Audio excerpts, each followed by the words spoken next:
Until you make the unconscious conscious, it will direct your life, and you will call it fate. There is a weight you carry in the dead of night. It hits you when the screens go dark, when the noise of the world fades, and you are left entirely alone with yourself. You feel it as a sudden, inexplicable tightness in your chest, a shallow breath trapped in the back of your throat, a subtle, vibrating hum of dread that radiates down into your stomach. It is the physical sensation of running from a predator, but the predator is nowhere to be found in the room, because the predator is inside of you. You build your life meticulously. You smile at the right times. You say the right things. You curate an image of a good, decent human being.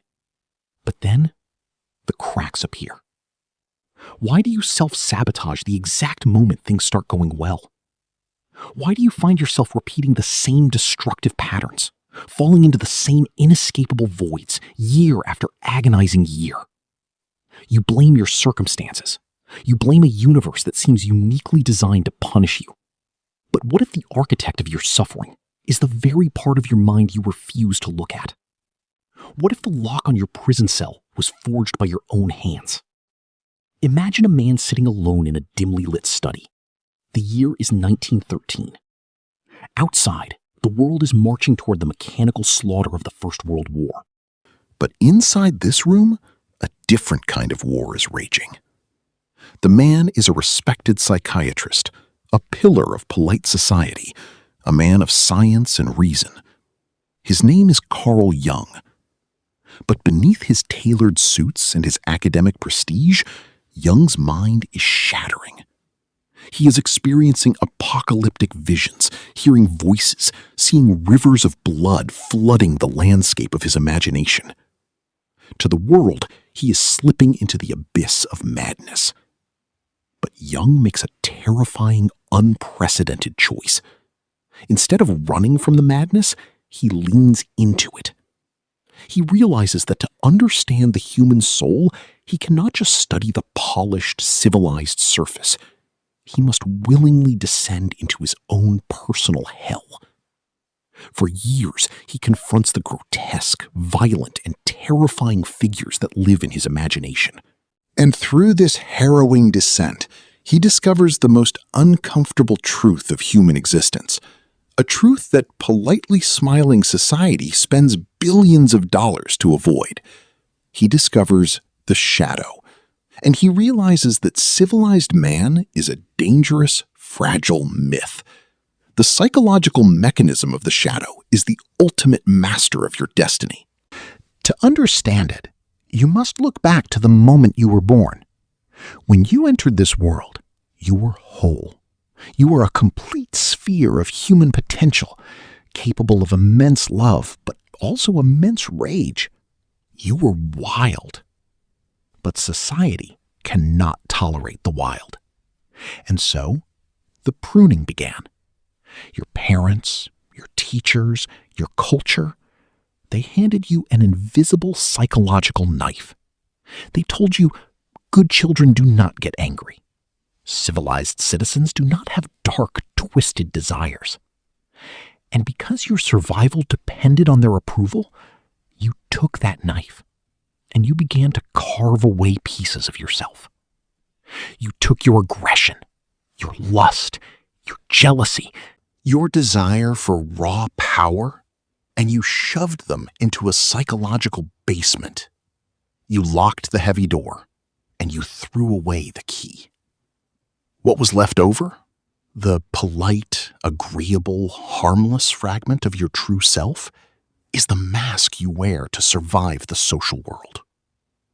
But here is the horrifying reality of human psychology. The things you lock in the basement do not die. In the dark, away from the light of your conscious awareness, they mutate. They grow feral. They gain immense subterranean strength. The energy required to keep that basement door shut exhausts you. This is the root of the modern epidemic of numbness. You are not tired because you are working too hard. You are tired because you are using all of your psychological energy to keep the monster locked away. But the monster will not be ignored, because repressed energy cannot be destroyed. It can only be redirected, and it leaks out in ways that destroy your life.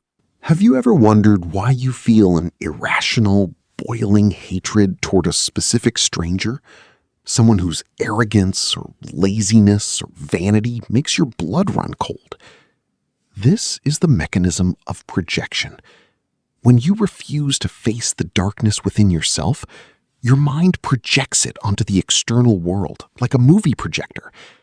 You cannot tolerate the arrogant dictator in your own mind, so you hunt for arrogant people in the real world to despise.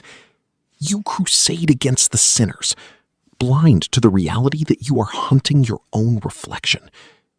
If you do not drag this darkness into the light, it possesses you. It possesses you in the middle of an argument, turning your tongue into a razor blade. It possesses you at 2 a.m, driving you toward compulsions that leave you hollow. It takes the wheel of your life, drives you off a cliff, and tells you it was destiny. But you do not have to be a victim of your own repressed nature. Freedom, true, unshakable, terrifying freedom, is possible. But it requires you to do something that terrifies the modern world. It requires you to become whole rather than good. Jung warned us that a tree cannot grow its branches up to heaven unless its roots reach down to hell. You must integrate the shadow. This is the transformation, and it requires 3 agonizing steps. Step 1, the radical audit of triggers. You must stop looking at your anger as a nuisance and start looking at it as a map. When a coworker boasts about their success and you feel a sickening knot of pure envy, do not look away. When you see a public figure on a screen and feel the urge to violently tear them down, stop. Write it down. What exact trait in them triggered the explosion in you? Was it their unapologetic selfishness? Was it their refusal to play by the rules? Now, turn the mirror around. Where in your life are you so strictly playing by the rules that you are dying of boredom? The things that trigger you in others are the orphans of your own soul, screaming to be let back inside. You must welcome them home. Step 2, the dialogue with the monster. You must intentionally enter the basement of your mind. Find a quiet room, sit in the absolute dark, and close your eyes. Visualize the feeling of your deepest shame, your deepest rage, or your deepest compulsion. Do not analyze it. Give it a face.